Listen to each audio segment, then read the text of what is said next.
Canal Escute Áudio Novel. Se inscreva. Novel Teoria Fanfic. Fanfic Naruto, Akira Uchiha, o gênio. Parte 9. Capítulo 72. O mês passou assim, sem mais nem menos. As estações do ano não haviam mudado, mas a academia com certeza sim. Hoje era o exame de graduação da escola ninja e ao contrário da linha do tempo original de Naruto, onde executar até mesmo uma das 3 técnicas básicas de fortalecimento corporal garantia uma bandana brilhante, as coisas eram muito diferentes agora. A prova ficou mais difícil. Muito mais difícil. Os alunos não só tinham que demonstrar habilidade prática, como a academia agora incluía também provas escritas teóricas, história, teoria dos chakras, princípios de batalha e até procedimentos de emergência. Os professores não estavam mais para brincadeira. Mas neste mundo, Naruto não era um encrenqueiro sem esperança que nem sequer conseguia executar as técnicas básicas. Ele não era o garoto que sempre falhava no técnica de clonagem, porque neste mundo a vida dele mudou, apenas um pouco, mas o suficiente. Jiraiya ajudou Naruto a controlar a Kyuubi muito antes. Ao contrário da história original, onde Naruto lutou até que Jiraiya finalmente o treinou 12 anos após seu nascimento, aqui, Naruto teve orientação 4 anos antes. Uma base mais sólida, melhor controle de chakra, menos crises, mais confiança. E os resultados começaram a aparecer. Após concluir a prova escrita com um suspiro de alívio, Akira saiu da sala de provas, esticando os braços. Agora só restava uma coisa: o teste prático. O examinador deu um passo à frente e leu em voz alta com clareza. Próxima etapa: cada aluno deve executar todas as 3 técnicas corporais básicas. Técnica de transformação, técnica de clonagem, técnica de substituição. É necessário concluir com sucesso as 3 etapas para ser aprovado. A professora começou a anunciar os nomes um após o outro. Sasuke Uchiha, Hinata Hyuga, Kiba Inuzuka, Shino Aburame, Naruto Uzumaki, Ino Yamanaka, Akira Uchiha. As orelhas de Akira se contraíram no instante em que seu nome foi chamado. Ele se levantou, respirou fundo uma vez e caminhou em direção à sala de exames fechada. Lá dentro, 3 professores estavam sentados atrás de uma longa mesa com pranchetas prontas. Entre eles estava Iruka. Iruka sorriu calorosamente quando Akira entrou.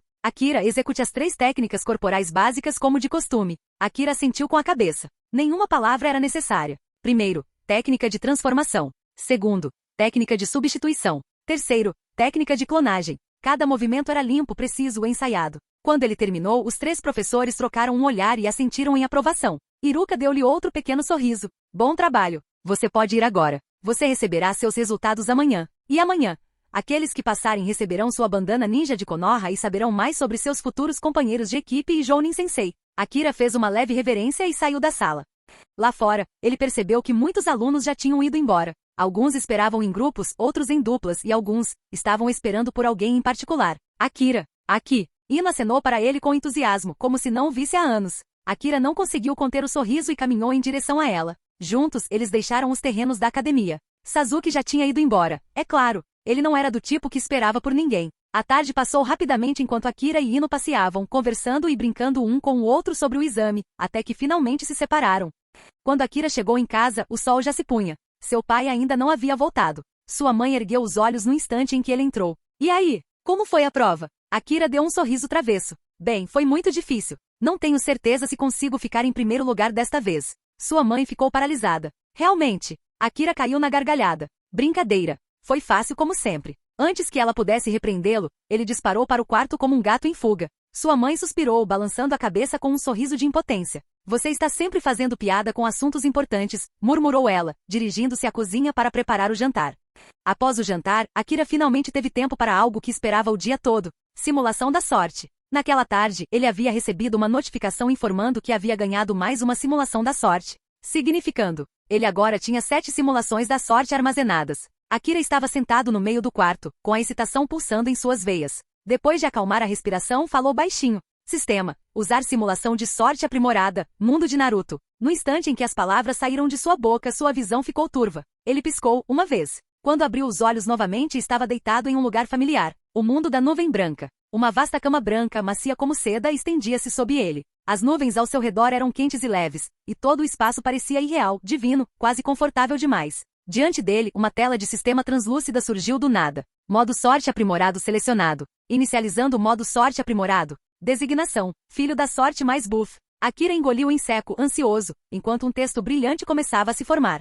Dia 1. Você recebeu os resultados do seu exame de conclusão de curso. Como esperado, você ficou em primeiro lugar, sendo o melhor aluno da turma de formandos deste ano. O segundo lugar era Sasuke. O restante dos postos de liderança foi preenchido pelos 12 de Konoha. Desta vez, Naruto não ficou em último lugar, mas também não chegou nem perto do topo. Ele terminou com uma pontuação média, dentro da faixa normal. O teste prático de Naruto foi bom, muito melhor do que na linha do tempo original, mas sua prova escrita foi apenas um pouco melhor do que a versão original do Naruto no anime. Após o anúncio dos resultados, a sala de aula ficou repleta de ruídos. Por fim, todos saíram um a um com seus professores, até que restaram apenas 4. Naruto, Sasuke, Sakura. Você não conseguia deixar de pensar. Será que sou um daqueles protagonistas com deficiência cuja formação de equipe causa separações? Será que isso vai ser uma equipe estranha de 4 pessoas? Naruto, Sasuke e Sakura. E eu? Assim que o pensamento se formou, a porta deslizou e se abriu. Kakashi entrou preguiçosamente. Todos prenderam a respiração. Kakashi leu.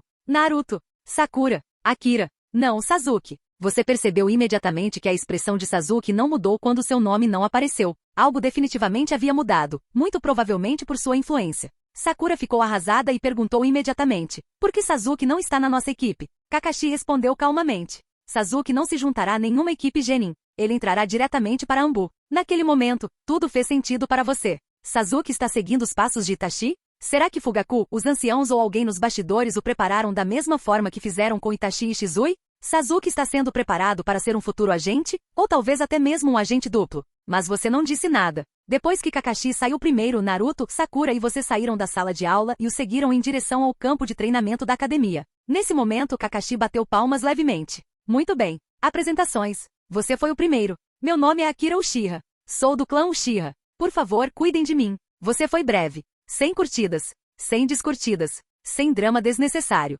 Então chegou Naruto, barulhento como sempre. Hahaha. Eu sou Naruto Uzumaki, o futuro Hokage. Datebayo. Quanto aos meus gostos, ele corou violentamente e olhou para Sakura, parando imediatamente ao ver o punho de Sakura se fechar. Quantas coisas de que não gosto, aquele cara irritante Sasuke. Em seguida, Sakura se apresentou. Olá, meu nome é Haruno Sakura. Ela olhou para o céu com um olhar sonhador enquanto mencionava seus gostos, imaginando um certo garoto de cabelos escuros que nem estava ali. Seu olhar se intensificou quando ela mencionou suas aversões, seus olhos pousando diretamente em Naruto. Finalmente Kakashi falou. Bem, meu nome é Kakashi Atake. Silêncio. Quanto aos meus gostos, mais silêncio. Quanto às minhas aversões, ainda mais silêncio. Então ele acenou com a mão casualmente. Bem, vamos parar por aqui por hoje. Vamos nos encontrar amanhã, no campo de treinamento número 4, às 10 horas.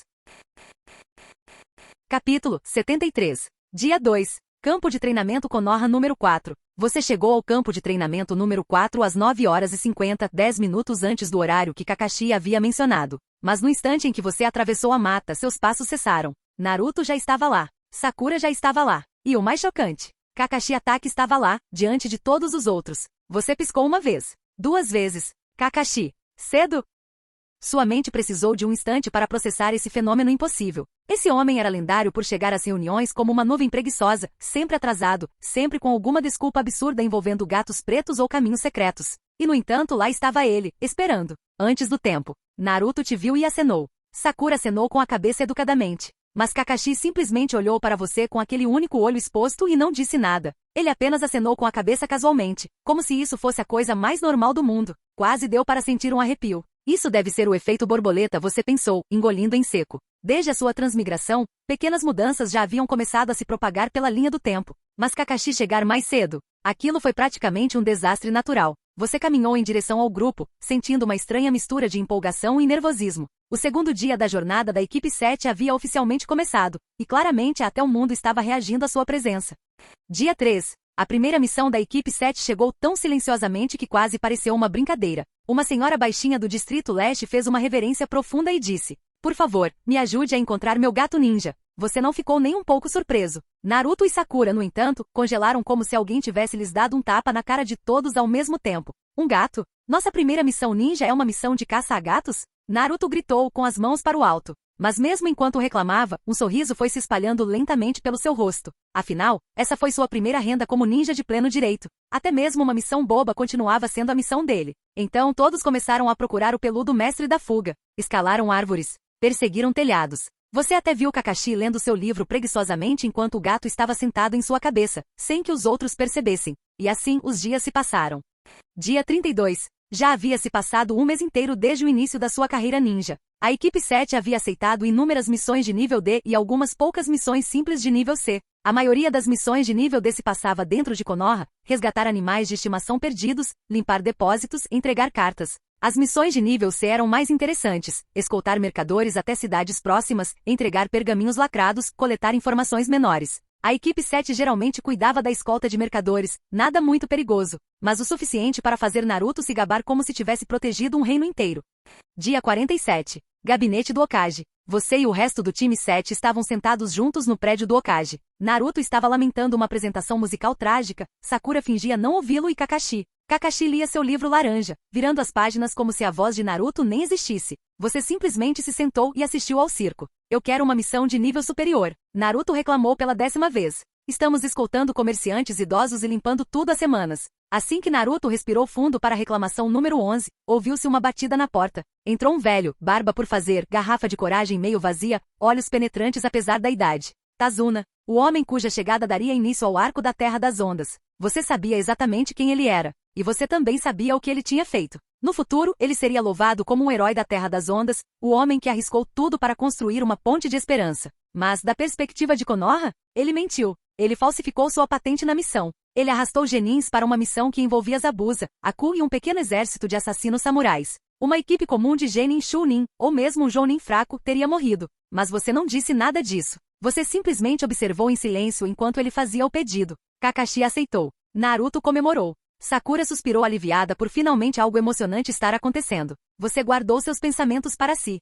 Após algumas horas de preparação, a equipe 7 deixou a vila levando Tazuna consigo. A estrada era tranquila, tranquila demais. Você e Kakashi trocaram um olhar. Vocês dois sabiam quem estava escondido atrás da poça. Mas você não disse nada. Quando os irmãos demônios atacaram, suas correntes chicotearam para frente. Enrolamento. Você e Kakashi desapareceram com uma sincronia tão perfeita que nem mesmo Sakura viu o movimento. Sakura gritou tremendo enquanto seus corpos mortos apareciam em nuvens de fumaça. Naruto apenas olhou fixamente para o nada e murmurou. Sério? Isso é chato. Porque no seu mundo, Jiraiya apareceu cedo. Naruto havia desbloqueado o acesso ao chakra de Kurama antecipadamente. Ele não conseguia controlá-lo bem, mas podia canalizar todo o seu chakra, usar ninjutsu complexo e sentir ilusões instantaneamente. Seus sentidos Uzumaki lhe diziam que nem você nem Kakashi estavam mortos. Com um sorriso ele avançou contra os irmãos demônios. Sakura, acalmando-se ao perceber o truque, seguiu-o logo atrás. Tazuna, por outro lado, empalideceu. Suas pernas tremiam tanto que dava para pensar que ele fosse desmaiar. Em instantes, os irmãos demônios estavam derrotados, amarrados e ofegantes.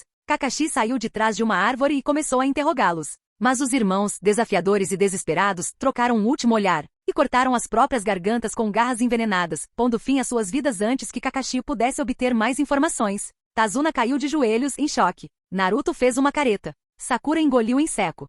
No instante em que os corpos dos irmãos demônios ficaram imóveis, toda a presença de Kakashi se transformou. Sem sorriso, nada de moleza. Simplesmente uma calma fria e profissional. Tazuna-san, disse Kakashi com a voz tão aguda que conseguiu cortar o ar trêmulo. Explique tudo. Agora. Tazuna ficou paralisada. Seus lábios tremeram. E então, como uma represa que se rompe, ele contou tudo a eles. Sobre Gato. Sobre os bandidos. Sobre os assassinos. Sobre como a Terra das Ondas estava sufocando sob o peso da tirania. E por fim, sobre como ele havia mentido intencionalmente sobre a patente da missão porque não tinha dinheiro para uma escolta adequada. Quando terminou, caiu de joelhos e chorou. Suas lágrimas encharcaram a terra sob seus pés, seus ombros tremiam violentamente se por medo, arrependimento ou puro desespero, era impossível dizer. Mas a expressão de Kakashi não mudou em nada. Sem piedade. Sem raiva. Decisão justa. Estamos abandonando esta missão, disse ele simplesmente. Não vamos continuar. Sakura sentiu imediatamente, sentindo um alívio imenso. Naruto abriu a boca. Sentido Kakashi. O olhar único e advertido de Kakashi o silenciou instantaneamente. A mensagem era clara, desta vez não. Tazuna olhou fixamente para o nada. Então o choque o atingiu como uma espada no peito. Mas sem você, minha filha, meu neto, a ponte, a vila inteira. Ele estendeu a mão como se estivesse agarrando uma tábua de salvação. Mas Kakashi recuou. Tazuna-san, disse ele em voz baixa, você tentou nos enganar, sabendo muito bem do perigo. Se o time 7 fosse um esquadrão genin comum, eles já estariam mortos. As lágrimas de Tazuna só aumentaram. Ele apostou com a vida de outras pessoas, e perdeu. Assim, a equipe 7 escoltou Tazuna de volta no mesmo dia. A estrada de volta parecia mais fria do que aquela que haviam percorrido mais cedo. Naruto não conseguiu mais se conter. Kakashi-sensei, por quê? Quer dizer, nós poderíamos tê-lo ajudado, concluiu Kakashi sem maldade. Sim, Poderíamos ter feito isso, mas não deveríamos. Naruto franziu a testa. Mas a vila dele está sofrendo. A voz de Kakashi ficou mais grave. Sua aldeia está sofrendo porque um mal verdadeiro a está sufocando. Esse mal se chama Gatou, correto? Tazuna assentiu com um semblante triste. Kakashi prosseguiu. Ele queria que lutássemos contra um mal sobre o qual nunca nos contou. Tentou economizar dinheiro arriscando nossas vidas. Naruto, cada pessoa deve assumir a responsabilidade por seus atos. Naruto olhou para baixo com os punhos cerrados. Se ele tivesse dito a verdade, continuou Kakashi, e solicitado uma missão de nível B honestamente, mesmo que não pudesse pagar o valor total, Konoha ainda poderia ter aceitado. Ele lançou um olhar para Tazuna. Mas ele veio aqui com engano. Se aceitarmos isso uma vez, outros o seguirão. Konoha não é uma casa de caridade onde as pessoas podem mentir porque esperam ser perdoadas. Naruto engoliu em seco. Sakura permaneceu em silêncio. Você observou tudo com uma expressão calma, sabendo que essa versão dos acontecimentos era apenas mais uma manifestação da sua existência neste mundo. Tazuna não falou mais nada. Ele simplesmente caminhou com os ombros pesados, enquanto o peso das consequências o esmagava por dentro. Capítulo 74. Dia 50. Terra das Ondas. Você chegou à Terra das Ondas sem nenhum problema. Sem suspense. Sem suspense dramático. Você foi lá por um único motivo: eliminar Gato. Quando você finalmente o encontrou, ele não revidou. Ele não implorou. Ele não gritou. Ele nem sequer teve a chance de reagir adequadamente. Você o matou. Simples. Limpar. Eficiente. Missão simples cumprida, nada mais. Sua riqueza, empilhada em caixas, trancada em baús, escondida atrás de paredes, você não tocou. Você olhou para ela uma vez, decidiu que não valia a pena carregá-la ou se preocupar com ela, e a deixou como estava. Se os aldeões o encontraram, ótimo. Se apodrecesse, tudo bem também. De qualquer forma, isso não era da sua conta. Você saiu da Terra das Ondas da mesma forma que entrou. Calmo, estável, tranquilo. Dia 90. Terra de Águas Quentes. Você continuou sua tarefa de longo prazo, coletar informações sobre a fronteira entre a Terra do Fogo e a Terra do Relâmpago. Os movimentos da nuvem haviam mudado. Eles estavam enviando patrulhas em direções incomuns. Havia mais mensageiros se deslocando à noite. E suas unidades de fronteira estavam se revezando mais rapidamente do que antes. Os padrões não eram aleatórios. Algo estava se formando. Você fez anotações. Você mapeou rotas. Você ouvia sussurros em pousadas, postos de controle e agências de guildas à beira da estrada. E lentamente uma imagem foi se formando. A nuvem oculta estava se preparando para algo grandioso. Dia 110. Quando Kakashi finalmente te encontrou de novo, ele falou baixinho. A quarta grande guerra ninja pode começar em alguns anos. Você congelou. Não houve essa guerra na linha temporal original de que você se lembra. Isso não fazia parte de nenhuma história que você conhecesse. Sua existência, suas ações, seus efeitos borboleta. Eles estavam mudando a história numa escala muito maior do que missões ou personagens. Você não conseguia entender. Por que todo mundo ninja começaria a arrumar para um futuro diferente só porque você estava aqui? Esse pensamento permaneceu com você muito tempo depois que Kakashi foi embora. Dia 250. A notícia chegou à aldeia antes do amanhecer. As forças da nuvem oculta se deslocaram para perto do canto externo da fronteira da Folha Oculta. Posicionamento hostil confirmado. Os canais diplomáticos não respondem. E assim, de repente, após aproximadamente uma década de paz instável, a guerra entre as duas nações recomeçou. Inicialmente em silêncio. Mas é evidente. Inequivocamente. A faísca havia sido acesa. E você estava bem no meio de uma era que não tinha lugar no seu mundo original. Dia 285. Aconteceu numa manhã tranquila. O mensageiro chegou da linha de frente principal, exausto, com a armadura manchada de fuligem e sangue. Ele não falou muito, apenas entregou um pergaminho lacrado ao comandante da sua unidade. Seu nome foi chamado. Você não esperava nada de incomum. A guerra trazia notícias todos os dias. Perdas, movimentações, pedidos, nada de novo. Mas quando você abriu o pergaminho e viu a primeira linha, seu pai e vários membros do clã Uchiha, juntamente com outros ninjas de Konoha, caíram em batalha. Sua mente ficou em branco. Sem choque. Não é descrença. Simplesmente vazio. Por um longo momento você simplesmente ficou ali parado, encarando a tinta. Então algo dentro de você mudou, uma força pesada e irreversível. Naquela noite, sob uma lua pálida, seu Sharingan mudou. 3 tomou e todos de uma vez. Não apenas por causa da dor, mas por algo muito mais feio. Culpa. Porque toda vez que você pensava na morte do seu pai, você só conseguia pensar em uma coisa. Essa guerra não deveria existir. Não assim. Não entre nações. Não é folha contra nuvem. No mundo original, sim, houve uma quarta grande guerra ninja. Mas foi contra Madara, Obito, o Edo Tensei e a 10 Caudas. Não contra os seus. Não assim. Quanto mais você pensava nisso, mais pesado ficava. Durante as batalhas, sempre que alguém caía, você começava a ouvir coisas. Não são vozes vindas de fora. Vozes vindas de dentro da sua mente. Você me matou. A culpa é sua. Se você não estivesse aqui, esta guerra não existiria. Cada ninja moribundo parecia uma sombra apontando para você. Seus camaradas notaram a mudança? Seu silêncio, seu olhar distante, seu chakra tenso. Mas para eles, isso era apenas o trauma de uma criança soldado. Uma criança de 11 anos mergulhada em uma guerra real. Para você era algo mais profundo. Algo que não parava de apertar sua garganta.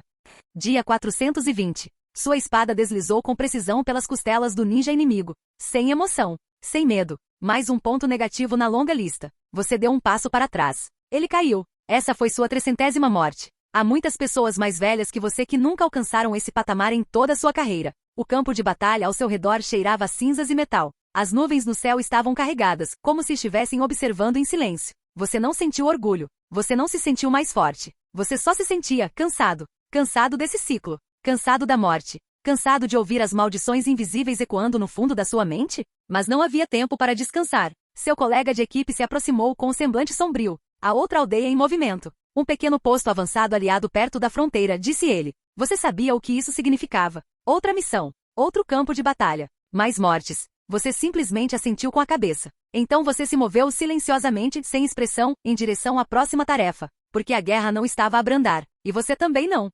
Dia 670. A lista chegou até você durante o acampamento noturno. Um longo pergaminho. Um relatório simples. Sem cerimônia. Apenas, nomes. Yamanaka Ino. Nara Shikamaru. Akimichi Shoji. Nessana Tadogavi. Sarutobi Azuma. Todos mortos nos campos de batalha da Terra. Você ficou olhando para a lista por um instante. Uma respiração. 2. Então você dobrou e colocou de lado. Você não gritou. Você não chorou. Você não quebrou nada. Não havia mais nada dentro de você para isso. Você estava simplesmente insensível. As mortes já não chocavam mais ninguém. Não porque não fossem trágicas. Mas como você já havia se afogado em tantas tragédias, a dor não chegava mais à superfície. Você nem sequer sentiu raiva da Terra. Por que você faria isso? Você havia matado mais deles do que eles haviam matado o ninja da Folha. Suas mãos já estavam mais manchadas do que as deles. A raiva exigia energia. Energia que você não tinha mais. Você estava apenas cansado. Naquela noite, sentado junto a uma fogueira quase apagada, você finalmente confrontou algo que havia ignorado até então. Você era inferior. Não em força.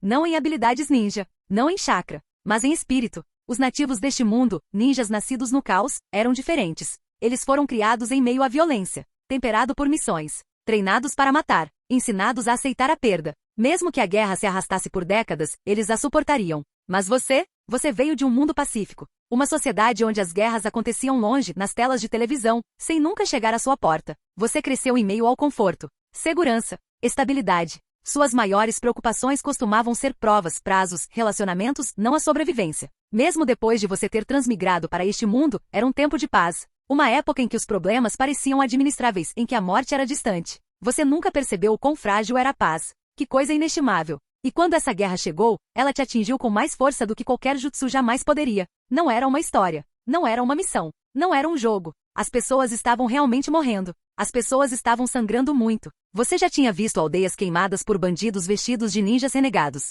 Você já tinha visto crianças órfãs revirando lixo em busca de restos de comida. Você já tinha visto garotas sendo arrastadas para becos por bestas em forma humana. Você viu famílias serem destruídas em segundos. Um ano de guerra lhe mostrou mais horrores do que sua vida anterior jamais poderia ter mostrado. E a pior parte? Durante todo esse tempo, você acreditou que a culpa era sua. Você veio a este mundo pensando que poderia consertar as coisas. Salvem o clã Uchiha. Fortaleça Konoha. Prevenir tragédias. Mude a história para melhor. Mas agora, com dezenas de milhares de mortos, aldeias destruídas, orfanatos superlotados, e nações em guerra umas com as outras, você não conseguia parar de se perguntar, valeu a pena?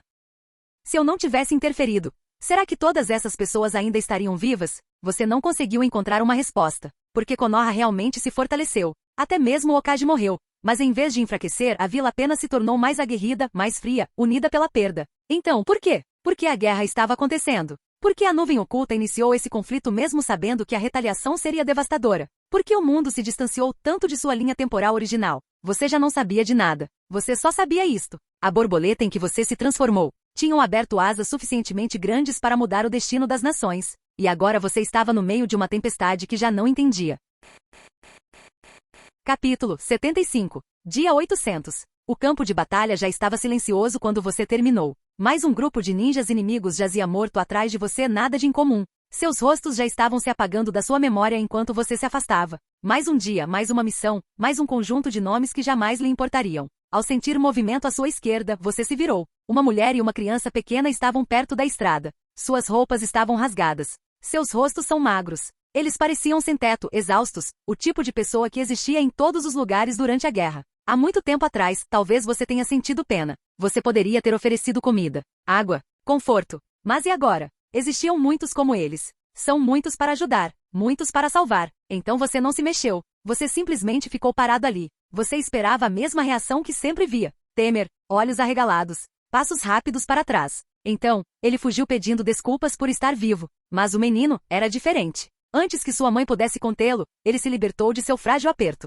Ele correu até um tronco caído, pegou um pedaço de madeira quase tão alto quanto ele e avançou em sua direção gritando algo que você não conseguiu ouvir claramente. Ele atacou, e você o expulsou com um chute. Simples, instintivo, eficiente. Alguém avançando contra você com intenções assassinas, você reagiu automaticamente. Assim como nas outras 100 vezes. Sua mãe, que um instante antes parecia vazia, moveu-se repentinamente com uma força desesperada. Caiu de joelhos ao lado dele, agarrou suas roupas e tentou puxá-lo de volta, mesmo ele já tendo partido. Mas a criança não caiu instantaneamente. Ele se obrigou a levantar-se novamente, cambaleando, segurando sua bengala mais uma vez. Ele balançou o braço. Você se esquivou. Você avançou e o derrubou com um chute novamente. O graveto caiu. O menino não fez isso. Ele olhou para você com uma fúria muito maior do que seu corpo. Então ele pegou o bastão novamente e atacou mais uma vez. E de novo. E de novo. Isso durou vários minutos. Sua mãe, tremendo de fome, fraqueza e desespero, finalmente rastejou até ele, o abraçou e curvou a cabeça até o chão enquanto lhe pedia desculpas repetidamente.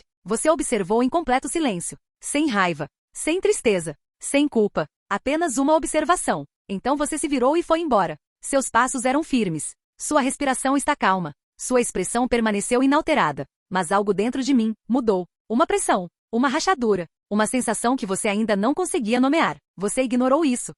Noite. O acampamento estava silencioso. O tipo de silêncio que só a guerra cria. Onde até o vento parece cansado. E as chamas da fogueira queimam sem aquecer. Você estava sentado sozinho em um caixote de madeira, encarando a escuridão. Você ficou imóvel por muito tempo. Nem pestanejou. Não pensei nisso. Então, sua visão ficou distorcida. Suas pupilas se remodelaram. E o Mangekyou Sharingan se abriu. Vermelho, preto, afiado, frio. Um padrão com o qual você fantasiou por anos. Você havia imaginado esse momento tantas vezes. Que habilidades terei? Que novos poderes despertarão? Será como sentir fogo? Como um trovão? Como uma iluminação? O mundo será diferente? Mas agora, sentado aí com o Mangekyou brilhando em seus olhos, você não sentiu nada. Nenhuma energia percorrendo seu corpo. Nenhuma emoção. Nenhuma revelação. Apenas vazio e confusão. Até mesmo Tomoe parecia sem sentido. Você piscou uma vez, lentamente. É só isso? Você pensou que despertar o Mangekyou seria um ápice, uma transformação, um momento de propósito. Em vez disso, fez você se sentir ainda mais perdido. Pela primeira vez em muito tempo, você se sentiu como Kizami. Aquela sensação de desespero e de estar perdido, onde a realidade e a ilusão se confundem perfeitamente. Que você não consegue mais distinguir de que lado está. Em algumas noites você se perguntava, e se tudo isso for um sonho? E se as memórias da transmigração eram apenas ilusões? Histórias. Uma longa alucinação criada pela sua mente para dar sentido a um mundo que nunca fez sentido? E se você acordasse amanhã em outro lugar, outra vida, outra realidade? Mas você não acordou. Você não escapou. Você continuou morando aqui. E a confusão só aumentou. Realidade ou ilusão? Em qual delas me encontro? Você fechou os olhos. Abriu-os novamente. Mangekyou ainda está lá. Ainda brilhando. Ainda vazio. Mais cedo naquele dia, você poderia ter matado aquele garoto facilmente. Ele te atacou com intenção de matar. Ele cometeu um erro. Ele avançou contra um ninja. Por toda a lógica, por todo o treinamento, por todo o instinto. Você deveria ter acabado com ele. Não foi a misericórdia que te deteve. Não foi gentileza. Não foi fraqueza. Eram as perguntas dele. Não foi dito em voz alta, mas gritado através dos seus olhos. Por quê? O que você fez isso? Por que isso está acontecendo conosco? Talvez você não tenha matado o pai dele. Talvez você não tenha destruído a casa dele. Mas alguém fez. Um ninja. Uma nação. Um sistema do qual você fazia parte. Então, o que você estava realmente fazendo? Matar inimigos para sobreviver? Sobreviver para ficar mais forte? Ficar mais forte para matar mais inimigos? E depois que a guerra terminar, o que acontecerá? Aguarde a próxima guerra. Aguarde a próxima crise. Aguarde o surgimento de inimigos vindos do céu, como na invasão Otsutsuki. Aguarde por alguém mais forte, mais rápido, mais monstruoso, mais alienígena. Alguém que pode te apagar e até mesmo usar habilidades de alteração do tempo. Até mesmo Naruto sobreviveu apenas por causa do roteiro e da sorte. Você sabia. Mas você não tem proteção do roteiro. Você não tem destino. Você não tem proteção divina. Tudo que você tinha foi este ciclo. Matar, crescer, elimine os inimigos mais fortes. Repita, repita, repita até que seu nome desapareça como fumaça em um campo de batalha. Você ficou olhando para o chão. A terra não respondeu. A noite não te confortou. O Mangekyou não respondeu a uma única pergunta. A realidade parecia tênue. A ilusão era densa. E você? Me senti presa entre eles. Pela primeira vez em 800 dias, você não conseguiria dizer se estava vivendo uma vida, ou preso dentro de um sonho do qual não conseguia acordar.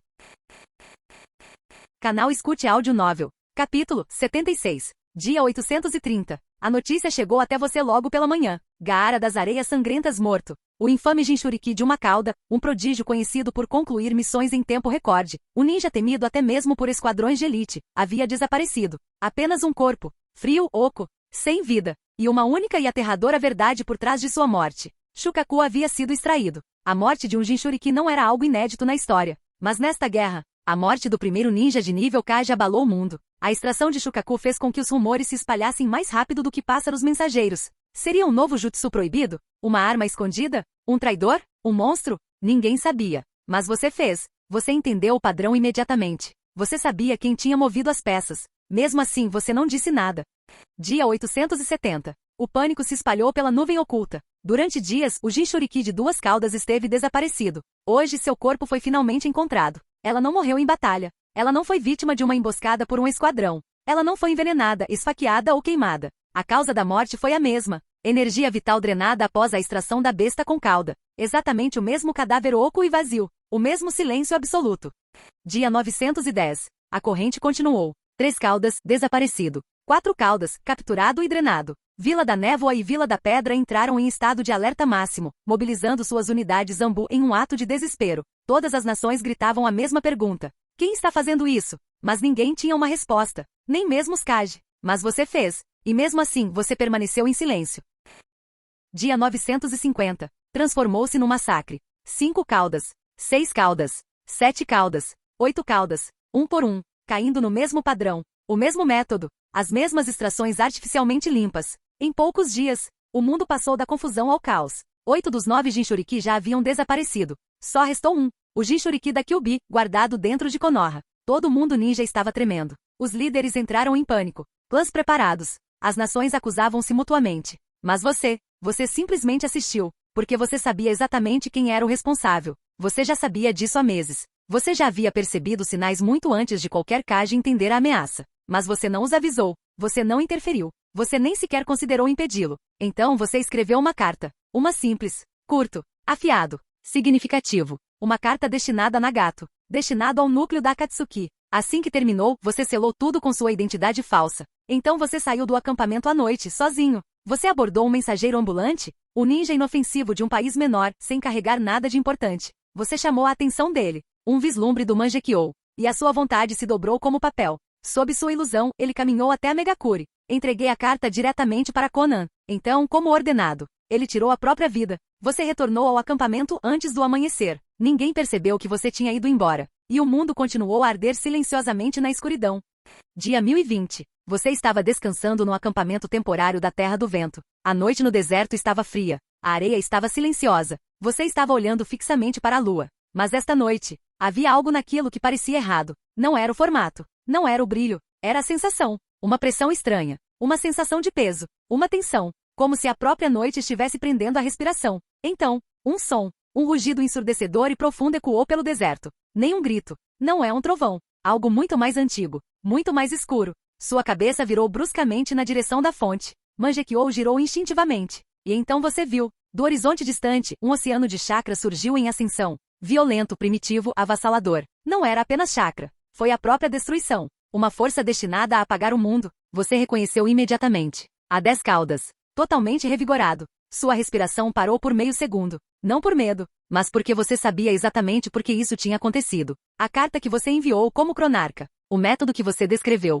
Nagato aprendendo o selo do ceifeiro da morte. Invocando Minato Namikaze através do Rinnegan. Parecia que ele realmente tinha feito isso. Nagato havia conseguido. O renascimento do 10 caudas estava completo. E nesta linha temporal distorcida, esta versão da história que você ajudou a moldar, não haveria uma quarta grande guerra ninja contra Madara ou Obito da maneira antiga. Porque neste mundo, Orochimaru nunca morreu. Kabuto nunca se tornou um renegado. Kabuto nunca ajudou Obito. Nenhum exército do período Edo Tensei foi formado. Nenhuma guerra longa e adiada prolongou o cronograma. Tudo havia mudado. E agora a 10 caudas apareceu cedo demais, totalmente restaurada. Você começou a se mover em direção ao chakra monstruoso. E você não estava sozinho. Em todo o deserto, formas cintilavam ao luar, ninjas de elite Ambu, andarilhos de nível S, líderes de clãs. Os homens e mulheres mais fortes do mundo ninja convergindo para o mesmo ponto. Não por meio de coordenação, mas porque era impossível ignorar o chakra. Uma hora depois você chegou. Uma cratera enorme. A terra se abriu. O céu tremendo. E ali, de pé diante da paisagem arruinada, todos os membros vivos da Akatsuki. Nenhum deles estava morto. Desta vez não. Não nesta linha temporal. Konoha estava ocupada demais com a guerra. O mundo desmoronou rápido demais. Akatsuki usou o caos como escudo. Ao contrário da linha do tempo original. Itachi nunca foi derrotado por Sasuke. Kizami nunca morreu pelas mãos de Gai. Sasori nunca lutou contra Sakura e Tinho. Idan nunca conheceu Shikamaru. Kakuzu nunca lutou contra Naruto. Nagato nunca morreu por Konoha. Orochimaru nunca mais foi derrotado por Sasuke. Konan nunca confrontou Obito. Desta vez, nenhum deles enfrentou Konoha. Todos eles sobreviveram tempo suficiente. Estar aqui, para testemunhar isso. A árvore de 10 caudas contorceu-se, sua forma monstruosa dissipando a areia ao se materializar por completo. Então ele chegou. Obito Uchiha, caminhando calmamente pelo campo de batalha. Ele segura um único Rinnegan em sua mão. Você acompanhou os passos dele com os olhos. Então você olhou para Nagato. Ele estava sentado, curvado, respirando de forma irregular. Sua órbita ocular esquerda agora está vazia. E no entanto, ele não estava zangado. Ele não estava resistindo. Ele parecia calmo, quase obediente. Você entendeu imediatamente. A mente de Nagato havia sido tocada, quebrado, reescrito. Seja por genjutsu, manipulação, emoção ou interferência do Rinnegan. Ele já não era ele mesmo. Obito caminhou diretamente para o coração da árvore de 10 caudas. O chakra monstruoso girava ao seu redor. E então, a besta de 10 caudas desapareceu. Absorvido. Devorado. Um furacão de chakra explodiu para fora. E quando a fumaça se dissipou, Obito alçou voo. Seu corpo se deformou. Sua pele endureceu. Sua forma se transformou. O poder de um deus. O primeiro Jinchuriki do 10 caudas. Neste mundo, nasceu aqui mesmo. Capítulo 77. A noite em que o mundo ninja congelou. Todos ao seu redor sentiram isso. A pressão. A distorção do ar. O chakra monstruoso que distorcia a realidade ao seu redor. A aura de Obito, agora fundida com a 10 caudas, era algo que nenhum ninja vivo jamais havia sentido. Até mesmo monstros veteranos como Onoki, a Mei e Tsunade congelaram por um instante, percebendo instintivamente. Aquilo não era mais um homem. Era a aniquilação vestindo forma humana. Você, no entanto, não congelou. Você simplesmente deu um passo à frente. Não com coragem. Não com lealdade. Não com destemor. Mas com clareza. Obito, recém-renascido como o primeiro Jinchuriki das 10 caudas desta linha do tempo, olhou para você com uma leve curiosidade. Ele acabará de despertar um poder avassalador e, como qualquer homem que de repente se encontra acima dos deuses, sentiu o impulso de testar esse poder nos insetos ao seu redor. Mas você não estava aqui para brigar. Você ergueu os olhos, o Mangekyou girando lentamente como uma tempestade silenciosa. Minha primeira habilidade do Mangekyou. Okuninushi no Kyomei. Sua voz era calma, quase entediada. Amplificação. De jutsu, de energia, de ataques. Com chakra ou força vital. Minha ou de outros. Uma ondulação percorreu o chão quando o chakra da 10 caudas roçou seu domínio. E meu segundo. Uzumi no Kakuri. O ar formou uma leve distorção ao seu redor. Um domínio de ocultação. Tudo que está dentro torna-se invisível, indetectável, intocável. Nem mesmo o ninjutsu espaço-temporal consegue alcançá-lo. Obito franziu ligeiramente a testa. Por que revelar suas habilidades tão abertamente? Por que ficar diante de um deus sem oferecer resistência? E mais importante ainda, quando diabos Akira Uchiha despertou o Mangekyou? Ele sabia seu nome desde o início, o prodígio de Konoha, o gênio que, segundo rumores, rivalizava até mesmo com Sannin quando jovem. Mas a habilidade que você descreveu, isso não era um poder de criança. A voz de Obito fica mais grave. Akira Uchiha, o mais forte desta geração de Konoha. A anomalia sobre a qual até as grandes nações sussurram. Ele esboçou um leve sorriso irônico. Por que você está revelando suas habilidades do Mangekyou para mim? Você não respondeu com palavras. Você respondeu puxando-o para uma ilusão. Não é uma dor intensa. Não é uma tortura. Uma verdade. Obito permitiu. Ele estava curioso. Ele acreditava que ninguém vivo poderia lhe fazer mal agora, então deixou a ilusão se desenrolar. Você mostrou tudo para ele. A ilusão começou com o nascimento de Agoromo e Amura. Então veio a queda de Kaguya. O nascimento do chakra. A guerra de Azura e Indra. Hashirama e Madara. Manipulação de Zetsu Negro. A queda de Madara no desespero. Depois, a própria vida de Obito. Rin morrendo em seus braços. A caverna. As mentiras de Madara. Sua descida. A verdade do Tsukuyumi infinito. A traição de Zetsu Negro. O renascimento de Kaguya. A morte de Obito. Tudo. Quando a ilusão se dissipou, Obito permaneceu imóvel como uma coluna de pedra. Por fora tudo calmo. Lá dentro um turbilhão de choque, raiva, tristeza, ódio e horror. Após um longo silêncio, sua voz finalmente se fez ouvir. Por que me mostrar isso? E por que eu deveria acreditar nisso? Você não afirmou a verdade. Em vez disso, você apontou para duas coisas. Obito Uchiha, 2 pontos. O Tsukuyomi infinito não funciona em almas. Se você quer que Rin seja feliz, precisa me deixar usar meus jutsus 1, Okuni no Shi no Kyomei e 2, Uzumi no Kakuri em você. 2. Mesmo que você lance Tsukuyomi infinito sozinho, Agoromo irá interferir. Ele despertará os Azuras e Indras desta geração. Mesmo que você os derrote, Zetsu Negro irá te trair. Kaguya vai te devorar. Sua voz permaneceu calma. Então você só tem uma escolha. Pegue minha mão. Com a minha amplificação, até mesmo Agoromo e outras almas serão apanhadas na ilusão. Obito ficou olhando para você por vários minutos. Então ele perguntou em voz baixa. Sua primeira habilidade é a amplificação. Mas e Uzumi no Kakuri? Por que se esconder do mundo? Você inspirou. Então disse baixinho. Por que Obito? Kaguya não estava sozinha. Seus olhos se estreitaram. Você continuou. Existem outros Otsutsuki neste universo. E Uzumi no Kakuri nos esconde a mim, a você e ao mundo ninja deles. Daqui a um século, os humanos poderão perecer, mas os animais e a natureza permanecerão. Obito processou isso, e assentiu com a cabeça e fez a próxima pergunta. Akira Ushira, se você planeja criar uma ilusão global, isso não faz de você um monstro genocida? Exterminar uma espécie inteira? Você fez uma pausa. Então respondeu honestamente. Eu também me perguntei isso. Por que Madara acreditava em um sonho? Você fechou os olhos. Mas então me lembrei da vida dele. Nascido em meio a uma guerra sem fim. Seus irmãos e parentes morreram um a um. Ele confiou em Hashirama e no sonho dele, mas, mesmo depois da fundação da aldeia, a paz foi temporária. Sua voz suavizou. Madara percebeu algo. A realidade não tem paz, mas a ilusão pode criar paz. Você olhou para ele. Se você perguntasse a uma criança órfã se ela escolheria uma ilusão onde seus pais existem, eles diriam que sim. Se você perguntasse a uma viúva se ela desejaria viver em uma ilusão com seu marido, ela diria que sim. Um sorriso triste. Eu não sou um deus, Obito. Não posso salvar a todos. Não consigo fazer os conflitos desaparecerem. Não posso apagar o sofrimento. Então, se a ilusão oferece às pessoas o que a realidade jamais poderá, por que impedi-los? A noite estava silenciosa, completamente imóvel.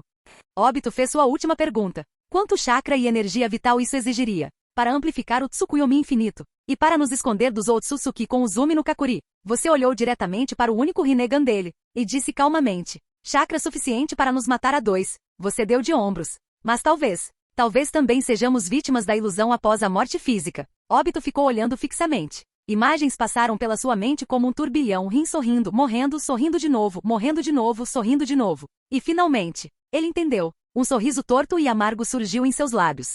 Tudo bem, Akira. Ele estendeu a mão. Um ninja que se tornou um deus. Agora ele coloca seu destino nas mãos de um garoto que escolheu a ilusão em vez da realidade. Vamos usar as duas técnicas. Capítulo 78. Embora mais de meia hora tivesse se passado dentro do mundo ilusório que você criou, no mundo real, apenas alguns segundos haviam se passado. Todos ao seu redor e de Obito estavam em um estado de tensão sufocante. Eles não sabiam se deviam atacar, imobilizar você ou simplesmente esperar que algo acontecesse. Cada ninja sentia que um único movimento em falso poderia desencadear um desastre. Até mesmo o impetuoso Raikage, que geralmente era o primeiro a gritar ou quebrar algo, permaneceu em silêncio. Seus punhos estavam cerrados, mas ele não disse nada. Ninguém fez isso. Então todos eles simplesmente ficaram ali parados? Aguardando um sinal, uma deixa, qualquer coisa. Finalmente, depois que você e Obito terminaram de discutir tudo dentro do mundo ilusório, a dimensão compartilhada colapsou e ambos retornaram à realidade exatamente ao mesmo tempo. Obito inspirou profundamente, como se estivesse apreciando o mundo pela última vez. Então ele expirou, endireitou os ombros, e bateu palmas. Uma declaração final e em alto e bom som saiu de sua boca. Tsukuyomi infinito. O chão tremeu. Em sua testa, um terceiro olho se abriu lentamente.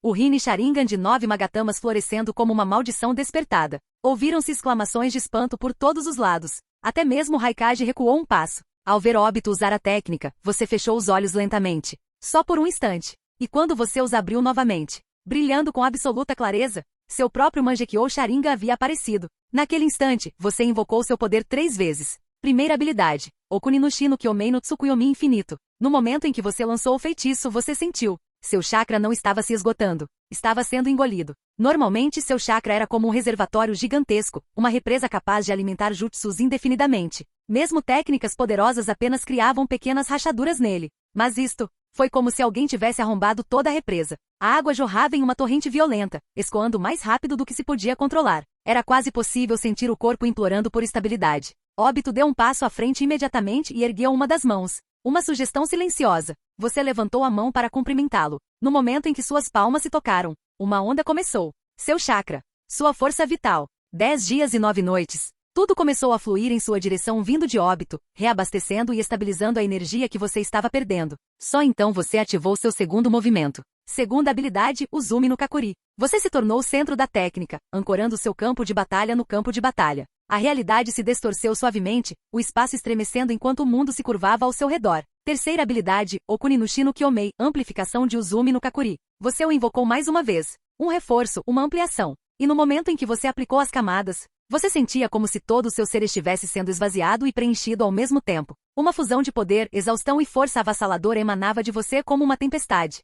Depois de algum tempo, o momento finalmente chegou. Da lua, daquela esfera fria e pálida que pairava silenciosamente no céu, o Tsukuyumi infinito irrompeu. Uma luz branca ofuscante desceu sobre a terra, inundando o mundo inteiro. Era como se fosse dia, mas não a luz solar. Uma luz que parecia sagrada e aterradora ao mesmo tempo. Todos que estavam embaixo dela congelaram por um instante. Então, silenciosamente, sem um único grito, suas consciências foram arrancadas. Suas pupilas negras se moveram, girando lentamente em direção ao Rinnegan. E um por um, eles caíram na ilusão. E em questão de instantes, todo ser humano no mundo de Naruto, todo ninja, civil, andarilho, mercador, renegado, criança, ancião, caiu sob o efeito do Genjutsu, exceto dois: Obito, Akira, Naruto e Sasuke? Desta vez não. Eles não eram fortes o suficiente e Kurama não podia interferir. Este Tsukuyumi não era o mesmo da linha temporal original. Esta versão foi ampliada. Enquanto, nem você sabia. Ele só sabia uma coisa. Sua força vital estava se consumindo como papel jogado no fogo. Mesmo com Obito te fornecendo constantemente, não era o suficiente.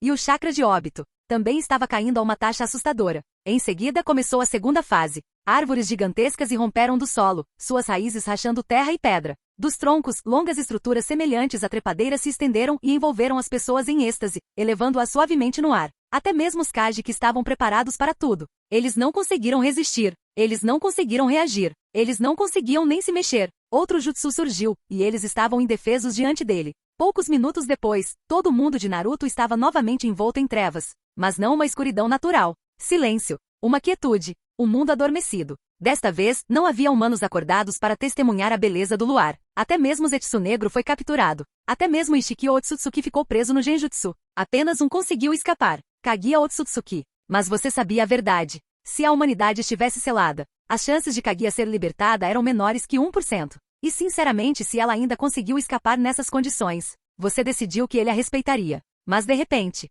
você sentiu o fluxo de força vital que entrava nele enfraquecer. Você cerrou os dentes. Uzumi no Kakuri. O campo ainda não havia se expandido completamente. Ainda não abrangia todo o universo de Naruto. Você se virou para Obito. Obito, o Tsukuyumi infinito foi bem sucedido. Quanto a saber se isso afeta as almas, eu não sei. Você terá que usar seu Rinnegan para descobrir isso. Você respirou fundo, forçando seu corpo, já debilitado, a se manter ereto. E o Uzumi no Kakuri não está completo. Você precisa liberar mais chakra, mais força vital. Obito escutou em silêncio. Então ele abriu seu Rinnegan, olhando para o horizonte como se estivesse vendo algo que Akira não conseguia ver. Após um longo e tenso momento, Obito sorriu. Só então o fluxo mudou. Uma torrente de chakra e força vital mais forte do que antes, derramado em você. Mas mesmo com esse reforço, sua força vital estava se esvaindo rápido demais. Em apenas alguns minutos, você já tinha consumido décadas disso. E a partir dessa conexão, você agora podia sentir. A força vital de Obito estava se esgotando na mesma velocidade. Ambos estavam sendo devorados vivos pela escala da técnica. Poucos minutos depois, a etapa final se desenrolou. Uzumi no Kakuri, a grande técnica que distorceu a própria estrutura da realidade, finalmente expandiu-se por completo. Cobriu toda a terra. E então, como uma segunda pele envolvendo o céu noturno, envolveu também a lua. Você sabia exatamente por que precisava incluir a lua. Os descendentes de Amura Otsutsuki ainda viviam lá? O clã distante, um ramo do irmão do sábio. Então a lua também teve que ser selada.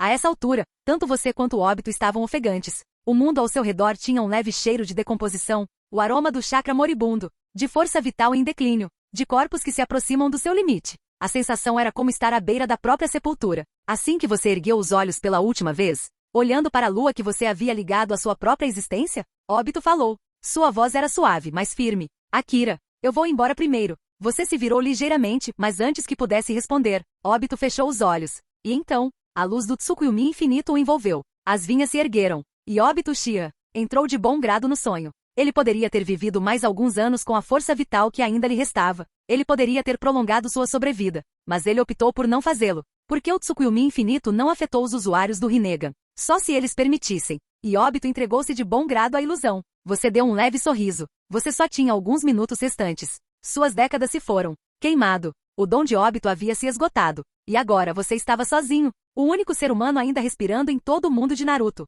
Com o pouco que lhe restava de forças, você mordeu o polegar, deixando seu sangue pingar no chão. Você formou os últimos sinais com as mãos, lenta e tremulamente, cada um custando preciosos segundos de vida. Então, bum! Um selo de invocação se estendeu sob seus pés, tênue mas completo. E do sangue, do selo, dos últimos fragmentos do seu chakra, uma criatura emergiu. Um corvo, negro como uma noite sem estrelas, com suas penas exibindo um leve brilho metálico. Seus olhos brilhavam com uma inteligência misteriosa, quase como se já soubesse porque havia sido invocado por um homem moribundo. Ao ver aquilo, era impossível não sorrir. Seu corpo ainda parecia o de uma pessoa de 14 ou 15 anos, mas a verdade era clara em cada respiração que você dava. Sua força vital já havia se esgotado. Você vivia apenas de migalhas dos últimos lampejos da existência. O corvo deu um salto para frente, soltou um craia suave, mas agudo, e pousou delicadamente no seu ombro. Esfregou a cabeça na sua bochecha, quase excitado, quase afetuoso. Você deu uma risadinha fraca. Bem, parece que você é a única pessoa que me fará companhia enquanto eu morro. Sua voz era suave, como um sussurro para a noite.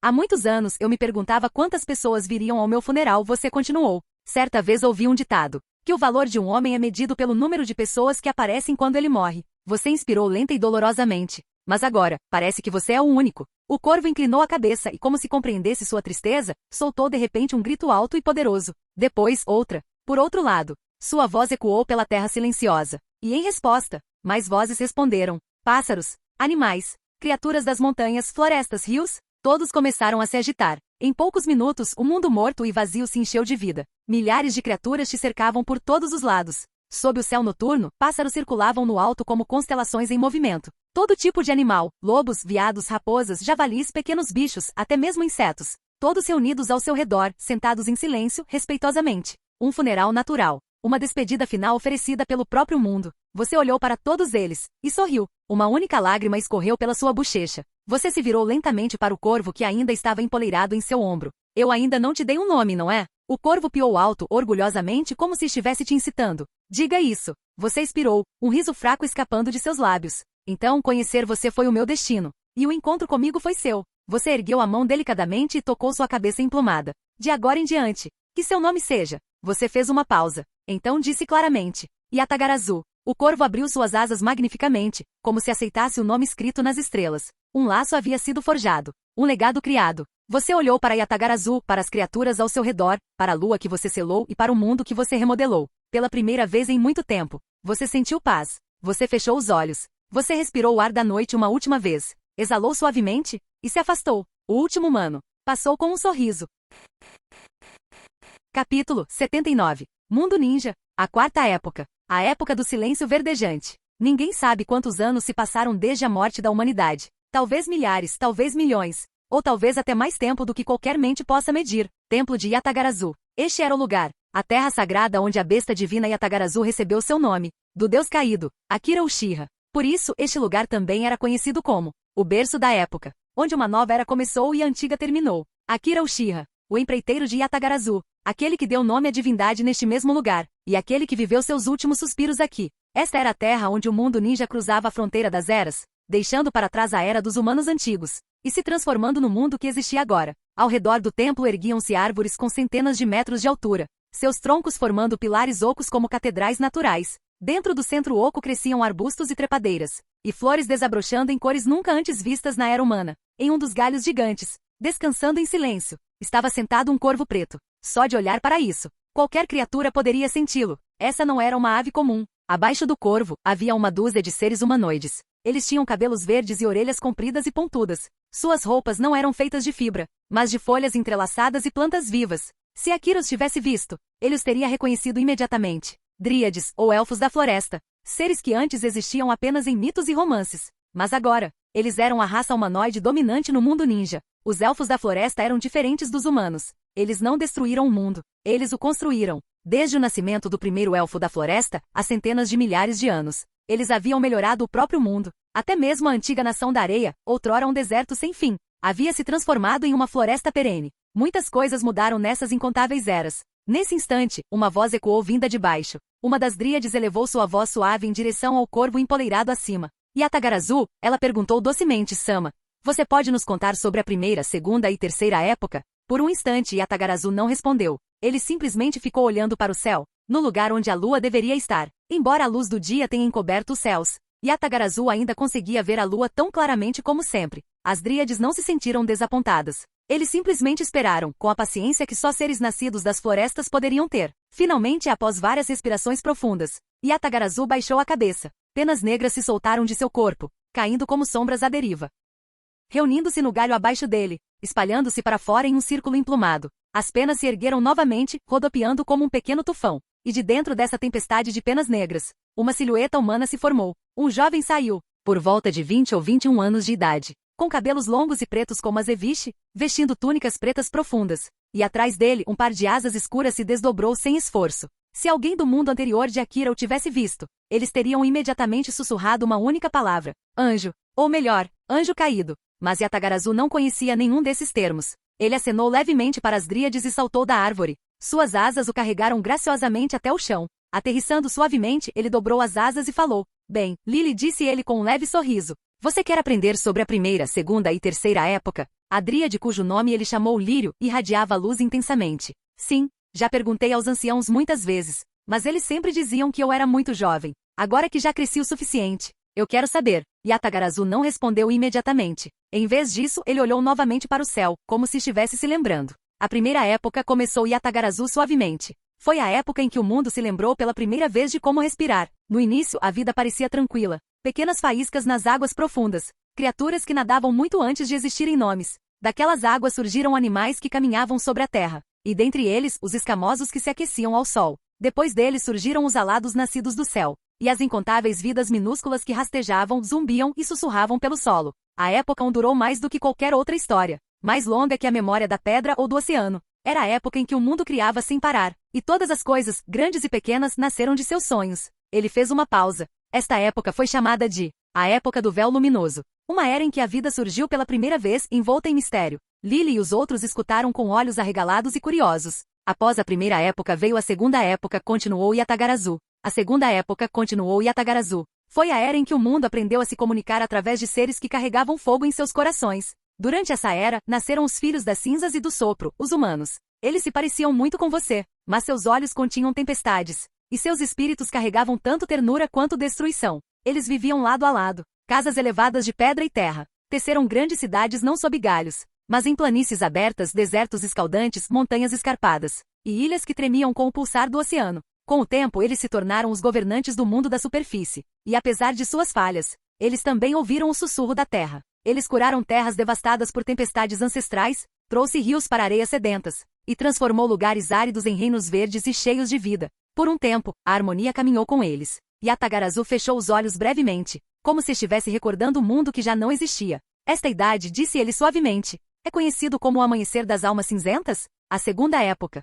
As asas de Yatagarasu se fecharam enquanto ele fechava os olhos por um instante. Quando ele as abriu, o brilho negro delas havia diminuído. Então chegou a época da harmonia fragmentada, sussurrou ele. A terceira época, a era em que o mundo sangrou. Esta era começou com a chegada de um forasteiro, um invasor de reinos além da luz e das sombras. O nome dela era Kaguya Otsutsuki. Ela alcançou o âmago do nosso mundo, e arrancou sua origem, a essência sagrada da qual toda a vida outrora floresceu. E com esse poder roubado, ela tocou a alma dos seres humanos, e despertou neles os 7 pecados capitais. Ele ergueu a mão, como se cada pecado fosse um peso pressionando sua palma. Orgulho, disse ele. A crença de que alguém está acima de todos os outros, até mesmo acima do próprio mundo. Luxúria, a ânsia de possuir aquilo que nunca deveria ter sido possuído. Ambição, um desejo infinito que devora mais do que ganha. Glutonaria, o desejo de consumir sem propósito, até que o mundo esteja vazio. Inveja, o veneno que transforma a alegria em ressentimento. Preguiça, a rendição da vontade, deixar a decadência substituir o esforço. E finalmente,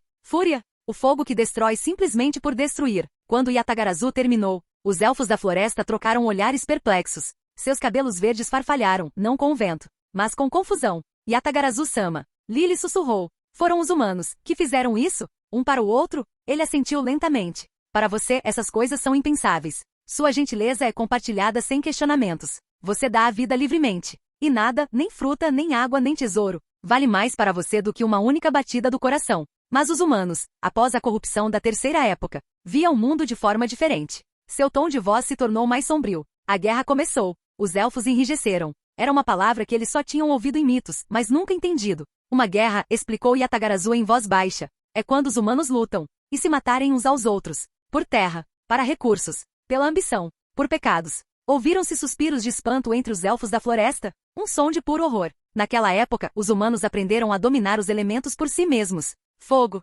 água, terra, raio, vento, areia, gelo, e muitos mais. E com esses poderes, eles marcaram o mundo com cicatrizes. Yatagarasu apontou para a floresta serena ao redor. Este lugar que você vê agora como uma floresta perene sem fim. Era antes um deserto que se estendia por milhares de quilômetros. Existiam terras onde a água havia desaparecido completamente, terras onde restavam apenas montanhas escarpadas, terras onde a vida se esqueceu de como crescer, e havia um lugar brilhante, uma única terra abençoada com tudo. Sua voz ficou tensa. E porque tinha tudo, todos os outros países declararam guerra contra ela. Fez-se silêncio. Os elfos tremeram. Foi então que Yatagarasu continuou em voz mais calma e grave. Naquela época, assim nasceu o deus caído Akira Uchiha, meu empreiteiro. Ele tocou levemente o peito, recordando. Conheci-o quando ele tinha completado 11 anos. Ele estava ensanguentado, exausto, lutando para proteger sua pátria, de outros da sua própria espécie. Eu o conheci quando estava ferido. Ele me encontrou, me abrigou, me alimentou, me corou, e compartilhou a pouca vida que tinha. Durante meses vivemos juntos. Eu assisti. Ele protegeu. Ele ria sempre que podia. Chorou quando não conseguiu. E nunca parou de seguir em frente. Eventualmente, firmamos um contrato. Ele se tornou meu parceiro, meu humano escolhido, meu destino. As asas de Yatagarasu tremeram levemente. Quando Akira completou 13 anos, ele despertou sua divindade. Com esse poder divino, ele fez o que nenhum ser antes dele ousou fazer. Ele enviou todos os humanos corrompidos, toda a alma corrompida pelo pecado, para um paraíso criado por eles mesmos. Um mundo onde os desejos deles não pudessem mais prejudicar este. Ele isolou nosso mundo do mundo exterior. Então nenhum deus alienígena, ou vagando por Otsutsuki, poderia invadir novamente. Mas todo ato de salvação exige um preço. A voz de Yatagarasu falhou. A primeira demonstração de dor que Lily já ouvirá dele. E o preço era a vida de Akira. Mesmo enquanto sua vida se esvaía, eu fiquei com ele. Ele me deu o nome de Yatagarasu, aquele que guia o destino, que caminha na linha tênue entre o divino e o caído. Ele olhou para o céu, em direção à lua que Akira outrora selara. Esse foi o seu último presente, para este mundo, e para mim. Ele baixou a voz, as asas se dobrando como se protegessem uma verdade ancestral. E é por isso que selamos a lua a cada 1000 anos. No instante em que aquelas palavras saíram do bico de Yatagarasu, os olhos de Lily se arregalaram, brilhando como orvalho capturando a luz das estrelas. Ela se endireitou orgulhosamente, como se finalmente tivesse resolvido um enigma que guardava há tempos. Então, eu sei a resposta, disse ela, quase saltitando. É para que possamos impedir que aquela alienígena volte, de nos transformar, a raça das dríades, em monstros, assim como ela distorceu os humanos há muito tempo. Yatagarasu piscou. Então, outra piscadela. Então, suas penas se eriçaram levemente em sinal de divertimento. Lily, você é muito mais esperta do que sua idade sugere. Um sorriso caloroso se formou, não em um rosto, já que os corvos não possuíam tais luxos, mas na inclinação de sua cabeça, na suavidade de seu olhar, e o orgulho discreto vibrando em seu tom de voz. As orelhas de Lily se ergueram e ela praticamente brilhou. Ser elogiado por uma besta de invocação lendária não era algo que acontecia todos os dias. Ela apertou as mãos contra o peito, como se tivesse acabado de alcançar um marco que abalaria o mundo. Ao ver a reação dela, Yatagarasu soltou uma risada rouca e suave. Desde que a história foi contada, ele saltou para trás, abriu suas grandes asas, e uma rajada de vento rodopiava sob ele enquanto se levantava. Sua forma se liquefez em névoa negra, sombras se transformando em penas, penas se recolhendo na forma de um corvo, até que ele retornou à sua forma original, compacta e sinistra. Pairando sobre Lily, a ave ancestral girou uma vez no ar. Então, com uma voz que não era inteiramente sua, uma voz entrelaçada com o eco de um juramento distante, ele falou novamente. Vou me retirar. Seu tom de voz apresentava uma estranha sobreposição de camadas? Uma voz mortal, a outra ancestral. As duas se sobrepõem como duas luas em eclipse. A última sílaba flutuou pela floresta, deixando Lily maravilhada. E o mundo um pouco mais frio do que antes. E assim, Yatagarasu alçou voo mais uma vez, vagando pelo mundo renascido que Akira se sacrificará para proteger, um mundo que agora vive sob o silêncio da época do silêncio verdejante. Capítulo 80. Mundo de Naruto, Reino Branco. O mundo ao seu redor era leve e pálido, um reino de vazio errante, um lugar onde até o tempo parecia incerto se deveria seguir em frente. Akira permaneceu em silêncio. Diante dele, a escrita brilhante da simulação de sorte aprimorada foi desaparecendo lentamente, suas linhas finais se dissolvendo como névoa. Mesmo depois de a última palavra ter desaparecido, ele permaneceu imóvel, com os olhos fixos no vazio. Ele não esperava por isso. Não isto. Não é uma simulação tão intensa, tão pesado, tão assustadoramente possível. Ele nem sequer sabia como descrever o que acabará de presenciar. Mas uma coisa era clara. Se os eventos realmente seguiram o caminho mostrado na simulação, ele caminharia em direção ao Tsukuyomi infinito sem hesitar. O pensamento persistiu como um eco frio. À medida que o silêncio se prolongava, Akira exalou lentamente, aguardando a próxima parte. O veredicto, os cálculos, as consequências. Uma leve ondulação percorreu o reino branco. A luz se reuniu diante dele, formando uma tábua de chakra luminoso. Fim da simulação. Cálculo de recompensas. Aviso. Modo sorte aprimorado detectado. Identificada a primeira seleção de recompensa. Privilégio bônus concedido. Escolha 2 recompensas. 1. Chakra de nível Kage. 2. Maestria em ninjutsu dos 5 elementos em nível Kage. 3. Mangekyou Sharingan. 4. Maestria em genjutsu de nível Kage. 5. Taijutsu de nível Kage. 6. Pergaminho selado de Konoha. 7. A bênção de Yatagarazu. Graças ao bônus filho da sorte mais, todas as recompensas selecionadas serão otimizadas para o anfitrião. O olhar de Akira percorreu a lista brilhante. Cada opção irradiava seu próprio peso, sua própria promessa. Mas uma delas o fez parar para pensar. A bênção de Yatagarazu. Ele estreitou os olhos. Sistema, perguntou ele em voz baixa. O que é a bênção de Yatagarazu? Por um instante nada. Então, uma onda de luz pulsou pelo reino. E resposta do sistema? Yatagarazu é a primeira besta invocada pelo anfitrião nesta simulação. Assim, sua bênção se refere naturalmente à bênção de Yatagarazu. Os lábios de Akira se contraíram. É claro que é isso que significa, pensou ele. O que ele queria saber era o que a bênção fazia. Mas ele já sabia que o sistema não forneceria detalhes específicos. Ele deixou o sarcasmo morrer em sua garganta. Ele cruzou os braços, pensativo. Passaram-se alguns minutos. Finalmente ele expirou. Certo. Eu decidi. Ele olhou para o tablet novamente. Nos 7 caminhos que se lhe apresentavam. Mangekyou Sharingan. A bênção de Yatagarazu. As outras recompensas eram poderosas, mas eram coisas que ele poderia obter com o tempo, treinamento ou simulações futuras. Mas a bênção de Yatagarazu parecia uma oportunidade única e irrepetível. Uma aposta, mas uma lógica. Ele assentiu com a cabeça. Sistema, disse ele firmemente. Eu escolho a opção 3 e a opção 7. Sistema. Seleção confirmada. Otimizando Mangekyou Sharingan. O reino branco cintilou. Resultado otimizado. Mangekyou Sharingan, Sharingan de 3 Tomoe. Bônus. Indra Otsutsuki, integração completa da linhagem sanguínea. Os olhos de Akira se arregalaram. Então ele franziu a testa bruscamente. Ei, sistema, por que me deu um Sharingan de 3 Tomoe e a linhagem sanguínea completa de Indra em vez do Mangekyou que eu escolhi? Tenho certeza de que agora posso despertar o Mangekyou, sem qualquer doença hereditária. Sistema. O anfitrião pode, de fato, despertá-lo agora. No entanto, com a linhagem sanguínea completa de Indra. Seu Mangekyou despertará diretamente como Mangekyou eterno, perfeitamente estável, sem nenhuma das falhas presentes, nas versões incompletas de Madara ou Sasuke. Sem transplante. Sem necessidade de irmãos. Akira piscou. O silêncio se prolongou. Isso, na verdade, fazia sentido. Ele não tinha irmão. Ele não tinha irmã. Ele não tinha olhos de ninguém para transplantar. Mas com a linhagem completa de Indra, ele podia despertar os olhos livremente. Sem consequências. Tudo bem, murmurou ele. Se é assim que funciona, é aceitável. Além do mais, ele poderia despertar o Mangekyou na próxima simulação de qualquer maneira. O tablete cintilou. Então, luz, aquecer, poder. Algo se acendeu no fundo de suas pupilas. Seu Sharingan girou violentamente? 2 Tomoes girando, remodelando, tornando-se antigo. Seu chakra se intensificou, alcançando alturas que jamais imaginara. Seus sentidos se aguçaram. Cada vibração no vazio, a cada mudança de chakra, cada sussurro do espaço. Ele sentiu tudo isso. Passaram-se alguns minutos. Então, Sharingan de 3 Tomoe. Akira respirou fundo com a voz trêmula. Isso é, muito forte. Ele podia sentir isso. Genjutsu em profundezas como oceanos. Percepção mais aguçada do que qualquer 2 Tomoes poderia sonhar. E então, sua segunda recompensa desceu. Ele esperava uma aura divina, uma voz, alguma revelação celestial. Em vez de, uma única pena negra flutuava diante dele. Uma pena de corvo. O quê? Akira franziu a testa. Sistema, o que isso significa? E resposta do sistema? A pena é o farol de Yatagarazu. Use isso para localizá-lo. Assim que a pena tocar o verdadeiro corpo de Yatagarazu, a bênção adormecida será ativada. Akira olhou para aquilo em silêncio. Então primeiro preciso encontrá-lo. A pena pulsava levemente em sua mão. Um grasnido distante ecoou além do vazio. Akira entrou em seu quarto com a pena ainda na mão. No momento em que ele entrou, a irritação começou. Uma estranha coceira percorreu sua pele, como milhares de formigas marchando por suas veias. Uma sensação sufocante de possuir algo inestimável, porém completamente inalcançável. Ele cerrou os dentes. Droga, essa sensação. Ele ficou sentado na cama por quase meia hora, mas a pressão só piorou. Finalmente, não consigo mais ficar parado. Ele saiu silenciosamente. Seus pais ainda estavam acordados. Suas vozes chegavam suavemente da sala de estar. Akira não queria perguntas. Ele não queria mentir. Então ele simplesmente abriu a janela e desapareceu na noite.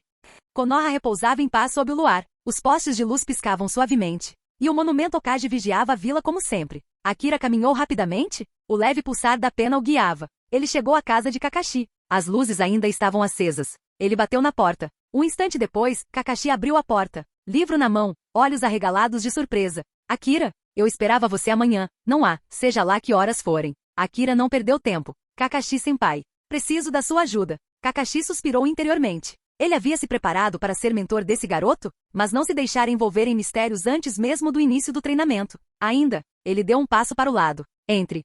Kakashi serviu um copo d'água. Akira engoliu tudo de uma vez. Não se trata de Cronarca, disse Akira rapidamente. Um leve tom de constrangimento em sua voz. Isto é, pessoal, mas extremamente importante. Kakashi o estudou. A intensidade no olhar de Akira não era infantil. Eu vejo. Kakashi assentiu com a cabeça. Então vamos lá.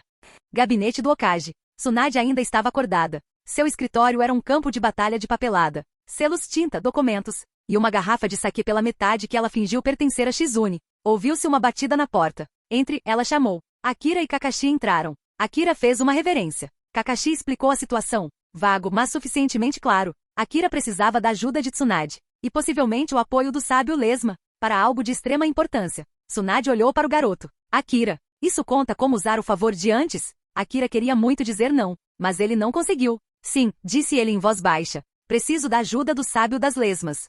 Fim do vídeo. Para acesso antecipado à continuação dos vídeos, ou para incentivar o canal, vire membro. Muito obrigado.